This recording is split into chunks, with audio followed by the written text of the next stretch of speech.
જિલ્લા શિક્ષણ અધિકારી કચેરી ખાતે એનએસયુઆઈ દ્વારા ઉગ્ર વિરોધ કરવામાં આવ્યો। છેલ્લા 3 મહિનાથી એફઆરસી ચેરમેનની નિમણૂક ન થતા રજૂઆત કરી એફઆરસી ચેરમેનની તાત્કાલિક નિમણૂક કરવાની માંગ કરી। એનએસયુઆઈનો આક્ષેપ છે કે સૌરાષ્ટ્રની 5000 માંથી 400 જેટલી શાળામાં ફી નક્કી કરવાનું કામ જે છે તે અટક્યું છે, જેના કારણે શાળાઓ દ્વારા બેફામ ફી વધારો કરવામાં આવશે। ત્યારે એનએસયુઆઈએ વાલીઓને લૂંટવાનું બંધ કરો જેવા સૂત્રો સાથે ઉગ્ર વિરોધ નોંધાવ્યો હતો।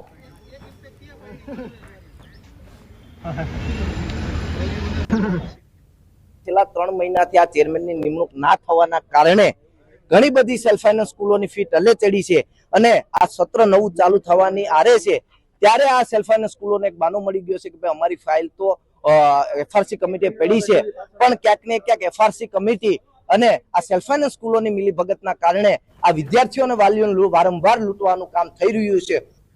સભા બેઠકની પેટા ચૂંટણીને લઈને રાજકીય પક્ષો પ્રચાર પ્રસારમાં જોતરાઈ ગયા છે, ત્યારે મતદારો સુધી પહોંચવા માટે આપે વિનંતી પત્ર તૈયાર કર્યું છે। કડીમાં આપના ઉમેદવાર જગદીશ ચાવડાનું વિનંતી પત્ર લોન્ચ થયું। જીત્યા બાદ કરવાના કામોના વચનોની વિનંતી પત્રમાં ઉલ્લેખ કરવામાં આવ્યો છે। રોડ રસ્તા, સરકારી શાળાઓ, આરોગ્ય અને શિક્ષણ જેવા મુદ્દાઓનો પત્રમાં સમાવેશ કરવામાં આવ્યો છે। પાર્ટીના તમામ કાર્યકર્તાઓ ઘરે ઘરે જઈને આ વિનંતી પત્ર પહોંચાડશે। કડી વિધાનસભાના લોકો માટે જગદીશ ચાવડા તરફથી વિનંતી પત્ર છે। આમ આદમી પાર્ટી કડી વિધાનસભા 24માં ઘરે ઘરે જશે। લોકોને જગદીશ ચાવડાજીનો શું વિચાર છે, આમ આદમી પાર્ટી જે રોડ રસ્તા, સરકારી શાળાઓ, આરોગ્ય, શિક્ષણ વગેરે જે બેઝિક મુદ્દાઓ છે એના ઉપર કામ કરશે। જગદીશ ચાવડાજીએ અમુક મુદ્દાઓ લખ્યા છે કે તે કડીના જ રહેવાસી છે, તેમનું ભણતર, સાથે સાથે તેમને કેટલા વર્ગ માટે કાર્ય કર્યા છે, કયા આંદોલનો કર્યા છે અને જો તે જીતશે તો કયા મુદ્દાઓ પર કડીની જનતા માટે કાર્ય કરશે તે વિનંતી પત્ર છે। વડોદરામાં શિક્ષણ સમિતિના હંગામી કર્મીઓએ હડતાલનું શસ્ત્ર ઉગામ્યું છે। કાયમી કરવાની માંગ સાથે કર્મચારીઓએ ધરણા કર્યા। મોટી સંખ્યામાં કર્મચારીઓ હડતાલ કરી સૂત્રોચ્ચાર કર્યા। મહત્વનું છે કે 1992થી પ્રોબેશન પર કામ કરતા કર્મચારીઓમાંથી 4 કર્મચારીઓને કાયમી કરી દીધા। અન્ય કર્મચારીઓને કાયમી ન કરતા મામલો બીચક્યો હતો। કોર્ટ મેટર હોવાને કારણે કાયમી ન કરવાની દલીલને કર્મચારીઓએ નકારી કહ્યું કોર્ટ મેટર હોય તો 4 કર્મચારીઓને કેવી રીતે કાયમી કર્યા। હડતાલ બાદ સત્તાધીશોએ 5 થી 10 દિવસની મુદત માંગી, જેને કર્મચારીઓ ફગાવી દીધી। મહત્વનું છે કે કર્મચારી અગ્રણીએ આરટીઆઈ કરી માહિતી માંગી હતી। સત્તાધીશોને અટવાયા હતા, તેને સમસ્યાનું હલ ન થાય ત્યાં સુધી હડતાલ યથાવત રહેશે તેવું પણ કીધું છે। તોલમાપ વિભાગના અધિકારીએ વેપારી પાસે લાંચ માંગતા સાંસદ રામ મોકરિયાએ કાર્યવાહી કરી। ત્યારે આ મામલે હવે ભોગ બનેલા વેપારી હરિસિંહ સુચારિયાએ પોતાની વ્યથા ઠાલવી। નોંધનીય છે કે શહેરમાં અધિકારીઓ દ્વારા ગેરરીતિ સબબ 25,000 રૂપિયા લાંચ પેટે લીધા હોવાનું સામે આવ્યું હતું। સમગ્ર મામલાની જાણ રાજ્યસભાના સાંસદ રામ મોકરિયાને થતાં તેમણે અધિકારીને ફોન કર્યો હતો। ફોન કર્યાના 10 મિનિટમાં અધિકારીએ વેપારીને 25,000 રૂપિયા પરત આપ્યા હતા। આ મામલે સામે આવતા જ તંત્રએ તપાસનો ધમધમાટ શરૂ કર્યો। વેપારીએ પણ સમગ્ર મામલે ખુલીને વાત કરી। વેપારીએ કહ્યું કે મારી પાસેથી પુરાવા તેમજ નિવેદન માંગવામાં આવશે તો હું જરૂરથી પુરાવા તેમજ નિવેદન આપીશ। આ ઉપરાંત જિલ્લા કલેક્ટરે પણ સમગ્ર મામલે કાર્યવાહી હાથ ધરી છે। હવે અમે તો વેપાર કરીએ છીએ વ્યવસ્થિત, આવો ભોગ અમે બનતા હોય છે ગમે ત્યારે। ઘણા ખાતાવાળા છે, મારે કાંઈ કોઈનું કેવું નથી, બધાને બધી ખબર છે। આ તો રામભાઈએ થોડી હિંમત કરીને આ લોકોને તતરાવ્યું છે। અમારા જેવાનો હાથ જોડવાથી કામ જ નથી થતો। અમે તો ખૂબ હાથ જોડ્યા ને સાહેબ, બધે કેમેરામાં પુરાવા છે, પહોંચ આપી છે 12,000ની અને કેમેરામાં અમે રેકોર્ડિંગ હમણાં કહી દીધું ત્યાં કાઢે છે, બધે પુરાવા છે મારી પાસે કોઈ વસ્તુ। અને હું જે કહું છું સત્ય હકીકત છે, એમાં કોઈ વસ્તુ નથી, નેચરલ વસ્તુ છે જે મેં કીધી છે। આ તો પહેલી વાર રામભાઈએ આટલી બધી હિંમત આપી છે અમને। અમે કોઈ વેપારી કોઈ બીજા ઝંઝટમાં પડવા નથી માંગતા। ઘણા ખાતાવાળા આવે, મારે કોઈના નામ લેવા નથી, પણ હું વેપારીને અપીલ કરવા માંગુ તમે આવું ભોગ ન બનવો, હિંમત રાખીને તમે સામનો કરો। અને એ પોતાના પેટ ભરવા જ આવે છે, કોઈ સરકારમાં કોઈ જમા કરવાની વાત જ નથી। અમે તરત જ વિભાગને જાણ કરી છે અને વિભાગ થકી પણ તપાસની ટીમોની રચના કરી તપાસ ટીમો અહીંયા મોકલી દેવાઈ છે અને ખાતકીય રાહે જન્માષ્ટમીના લોકમેળાને લઈને જિલ્લા કલેક્ટરનું નિવેદન। 14 ઓગસ્ટથી 18 ઓગસ્ટ સુધી યોજાશે લોકમેળો। 9 જૂનથી 13 જૂન સુધી સ્ટોલ અને પ્લોટ માટે અરજી સ્વીકારવામાં આવશે।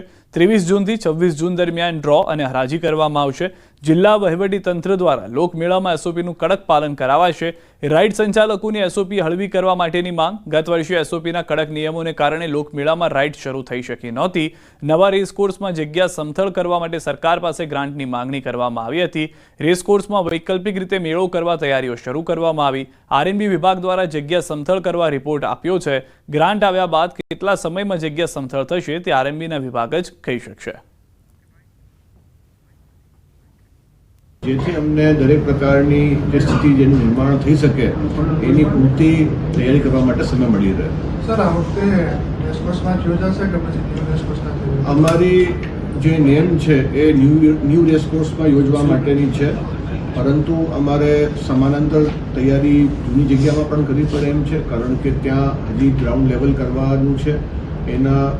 એ દિશામાં પણ પ્રયાસ ચાલુ છે. પરંતુ મેળો તો યોજવાનું છે નક્કી છે, પરંતુ માત્ર આપણે એના નવા પ્લાનના ભરોસે રહીએ તો એ પણ યોગ્ય નથી. તો રાજકોટમાં જન્માષ્ટમીના લોકમેળાને લઈને વિવાદ સર્જાયેલો છે. રાઇડ સંચાલકોએ એસઓપીનો કર્યો છે વિરોધ. જિલ્લા વહીવટીતંત્ર એસઓપીનું કડક પાલન કરાવશે તો ફોર્મ જ નહીં ઉપાડવામાં આવે. એસઓપીમાં ફાઉન્ડેશન ભરી રાઇડ્સ ફિટ કરવાનો નિયમનું પાલન કરવું અશક્ય. ગુજરાત એમ્યુઝમેન્ટ એસોસિએશન દ્વારા મુખ્યમંત્રી ભૂપેન્દ્ર પટેલને લખ્યો પત્ર. હંગામી મેળામાં એસઓપીનું પાલન શક્ય નથી. રાજ્ય સરકાર એસઓપીના નિયમોમાં ફેરફાર કરે તેવી રજૂઆત. રાજકોટમાં આ વખતે મંજૂરી ન આપે તો અમે પ્રાઇવેટ મેળા તો કરવાના નથી, તો નહીં કરી. પણ જે રેસકોર્સમાં પરંપરા મુજબ મેળો થાય છે તો રાઇડ વગરનો મેળો કોઈ સ્ટોલ નહીં રાખે તો અમે આ મેળા રાઇડ નહીં આપીએ તો અમે આ બહિષ્કાર કરશું. તો અમે મેળો નહીં કરી તો આનું પાલન અશક્ય છે. આમ જો તો મેઇન લાયસન્સ બ્રાન્ચથી જ ચાલુ છે. લાયસન્સ બ્રાન્ચના અધિકારી છે એ જ પોલીસ ડિપાર્ટમેન્ટના એ જ કોઈ જવાબદારી લેવા માગતા જ નથી. આરએનબી વાળા જવાબદારી લેવા માગતા નથી કે યાંત્રિક વિભાગ વાળા કોઈ જવાબદારી લેવા માગતા નથી. શું વિનંતી કરશો કલેક્ટરને સરકાર? સરકારને કલેક્ટર સાહેબને વિનંતી કરું કે એસઓપીના નિયમ હળવા કરે, જેથી કરીને આજે જે પરપ્રાંતિયો અમારે ત્યાં આવતા હોય, અમારે તો અમારું ઘર તો ચાલતું જ હોય, પણ અમારા હિસાબે આજ હજારો માણસોના ઘર ચાલે છે. 7 વધુ દર્દીઓ કોરોના પોઝિટિવ થયા છે. પાલના તબીબ કોરોના પોઝિટિવ થયા છે. મુંબઈથી પરત આવેલા વૃદ્ધ સહિત 7ને કોરોના. 2 દર્દી હોસ્પિટલમાં સારવાર હેઠળ, 5 હોમ આઇસોલેશનમાં. સુરત શહેરમાં અત્યાર સુધીમાં 35ના કોરોના ટેસ્ટ પોઝિટિવ આવ્યા. સુરત શહેરમાં કોરોનાના કેસમાં પણ વધારો થઈ રહ્યો છે. વધુ 7 દર્દીઓનો કોવિડ-19નો રિપોર્ટ પોઝિટિવ આવ્યો, જેમાં પાલમાં રહેતા 48 વર્ષીય તબીબનો કોરોના રિપોર્ટ પોઝિટિવ આવ્યો. તેઓ હાલ હોમ આઇસોલેશનમાં સારવાર હેઠળ છે. વેસુની 44 વર્ષીય ગૃહિણીઓનો રિપોર્ટ પણ પોઝિટિવ આવ્યો છે. હાલ જે એક્ટિવ કેસીસ છે એમાં ટોટલ 21 જેટલા એક્ટિવ કેસીસ છે, એમાં 16 અત્યારે હોમ આઇસોલેશનમાં છે અને 5ને ઓબ્ઝર્વેશનમાં હોસ્પિટલ ખાતે રાખવામાં આવેલા છે.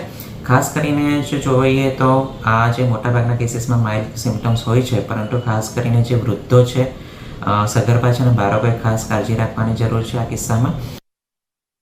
અમદાવાદમાં કોરોનાએ પકડી છે રફતાર. 24 કલાકમાં અમદાવાદમાં 70 નવા કેસ. છેલ્લા 24 કલાકમાં કોરોનાથી એક પણ મોત નહીં. શહેરમાં એક્ટિવ કેસની સંખ્યા 320 થઈ ગઈ છે. ઉત્તર પશ્ચિમ ઝોનમાં 94 અને દક્ષિણ પશ્ચિમ ઝોનમાં 55 કેસ નોંધાયા છે. દક્ષિણ ઝોનમાં કોરોનાના 26 કેસ નોંધાયા. મધ્ય ઝોનમાં કોરોનાના 6 કેસ નોંધાયા.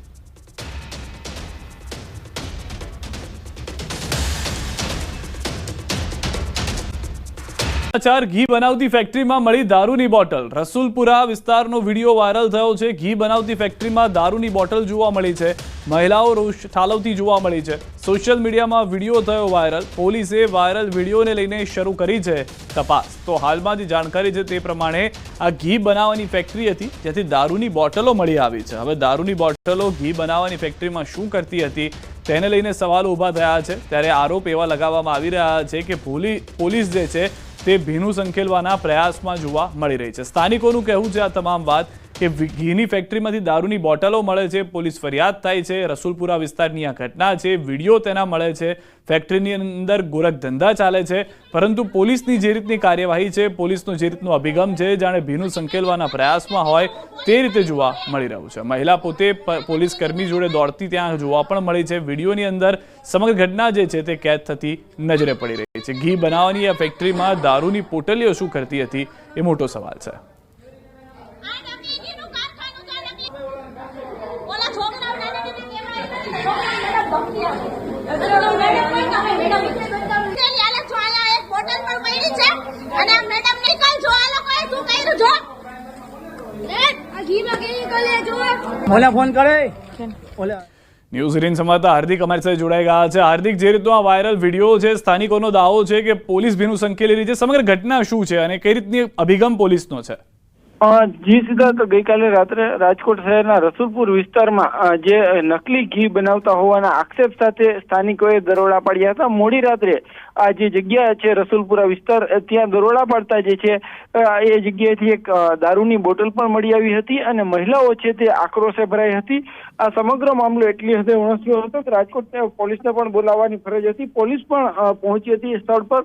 જો કે આ સમગ્ર મામલે પોલીસ ફરિયાદ થવી જોઈએ, પરંતુ કોઈ જ ફરિયાદ નથી થઈ. એટલા માટે સ્થાનિકોનું માનવું છે કે સમગ્ર મામલે કંઈક ભીનું સંકેલી લાવવાનો પ્રયાસ કરવામાં આવ્યો. બીજી તરફ વાત કરવામાં આવે તો જે જગ્યાનો વિડીયો છે ત્યાં સ્પષ્ટ રીતે જોઈ શકાય છે કે એક મોટું વાસણ છે અને એની અંદર ઘી જેવો પદાર્થ છે, એટલે કે ક્યાંક ને ક્યાંક આ જગ્યાએ નકલી ઘી બનતું હોવાની પણ સ્થાનિકોને આશંકા છે. જો કે આ મામલે આજે કોઈ પણ પ્રકારની તંત્ર દ્વારા તપાસ નથી કરાતા.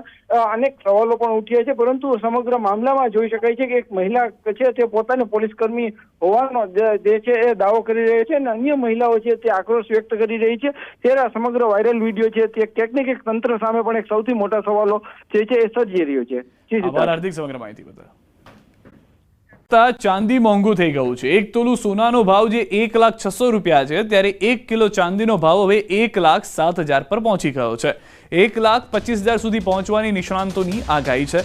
સોનાના ભાવ 1.25 લાખે જાય તેવી આગાહી કરવામાં આવી રહી છે. તો સોનું અને ચાંદી બંને હજી મોંઘું થઈ શકે છે. બંને જે રીતની ઝડપથી આગળ વધી રહ્યું છે, ભાવ વધારો જેમાં જોવા મળી રહ્યો છે, તો જે સેફ હેવન માનવામાં આવતું હતું ઇન્વેસ્ટમેન્ટ માટે, અનેક લોકો ખરીદી કરતા હતા, તેઓને તો સારા રિટર્ન મળી રહ્યા છે. પરંતુ લગ્ન સિઝનની અંદર જ્યારે લોકો ઘરેણાં ખરીદવા જાય છે ત્યારે ખરીદી ઓછી થઈ રહી છે.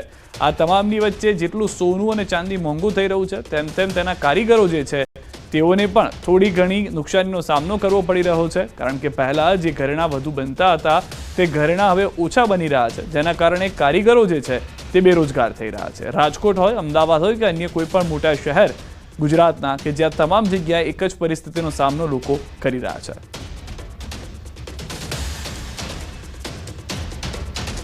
હવે જ્યારે સોના કરતાં ચાંદી 1 કિલોનો ભાવ જે છે તે વધારે જોવા મળી રહ્યો છે. કારણ કે 1 તોલા સોનાનો ભાવ 1,06,000 રૂપિયા હાલમાં જોવા મળ્યો છે, જ્યારે 1 કિલો ચાંદીનો ભાવ જે છે તે 1,07,000 પર પહોંચી ગયો છે. કેટલાક એક્સપર્ટ્સ તેવું પણ કહી રહ્યા છે કે આ ભાવ 1.25 લાખ રૂપિયા સુધી પહોંચી શકે છે. અમદાવાદ જ્વેલર્સ એસોસિએશનથી જીગરભાઈ સોની અમારી સાથે જોડાઈ ગયા છે. જીગરભાઈ, સ્વાગત છે ન્યૂઝ 18માં. સૌથી પહેલા તો આપ જણાવો કે જે રીતનો ભાવ વધારો થઈ રહ્યો છે ને હવે તો 1 કિલો ચાંદીનો ભાવ 1 તોલા સોના કરતા વધી ગયો છે, કઈ રીતનો ટ્રેન્ડ જોઈ રહ્યા છો આગળના સમયમાં? ઘણા સમય પહેલા મેં આપને જણાવ્યું હતું કે ચાંદીનો ભાવ 1,20,000 થી 25,000 અને સોનાનો ભાવ જો વૈશ્વિક પરિસ્થિતિ આ પ્રમાણે રહેશે તો 1,15,000 અને 1,30,000 તમને જોવા મળશે. અને પોટેન્શિયલિટીમાં ઇન્ડસ્ટ્રીયલ યુઝ અત્યારે ચાંદીનો ઓછો છે. જો ચાઇના દ્વારા પ્રોડક્શનમાં લેવામાં આવે તો ચાંદીનો ભાવ આવનારા સમયમાં 1.5 લાખ થી 1,75,000 સુધી જઈ શકે છે. અને આગળના જે સમયમાં આ જે ડિમાન્ડ જે રીતે આપ જોઈ રહ્યા છો એની સામે જે ઘરેણાઓ બની રહ્યા છે તે પણ ઓછા થઈ ગયા છે તેવી વાત છે, જેના કારણે થોડા કારીગરોને પણ નુકસાન થઈ રહ્યું છે. તમારી વાત સાચી છે. જે આપણે 22 કેરેટનો ટ્રેન્ડ અહીંયા ચાલતો હતો એ ધીમે ધીમે અત્યારે 14 કેરેટ અને 18 કેરેટના દાગીના ઉપર કન્વર્ટ થવા પામેલું છે. એટલે આવનારા સમયમાં જે ગ્રાહકી આપણને જોવા મળતી હતી 22 કેરેટની અંદર એ ગ્રાહકી 14 અને 18 કેરેટમાં જોવા મળશે. પરંતુ ક્યાંય સોનાનો ક્રેઝ ઓછો થશે મારું એવું માનવામાં આવતું નથી. હું એવું માનું છું કે દિન પ્રતિદિન જે રીતે ભાવ વધી રહ્યા છે અને લોકોની ખરીદ શક્તિ પણ ધીમે ધીમે વધી રહી છે, આવક પણ વધી રહી છે માથાદીઠ દેશની આપણી, એવા સંજોગોમાં સોનું 1,30,000 સુધી જાય તો પણ લોકો ખરીદીમાં કોઈ જ વાંધો એમને આવશે નહીં, મારું માનવું છે. આભાર જીગરભાઈ, મારી સાથે વાત કરવા બદલ, જાણકારી આપવા બદલ. તો જીગર સોની કે જેઓએ કહ્યું છે કે આવનાર સમયમાં સોનું જે છે તે 1,25,000 1,30,000 સુધી જઈ શકે છે, જ્યારે ચાંદીનો કિલોનો ભાવ 1.5 લાખ રૂપિયા સુધી પણ જોવા મળી શકે છે.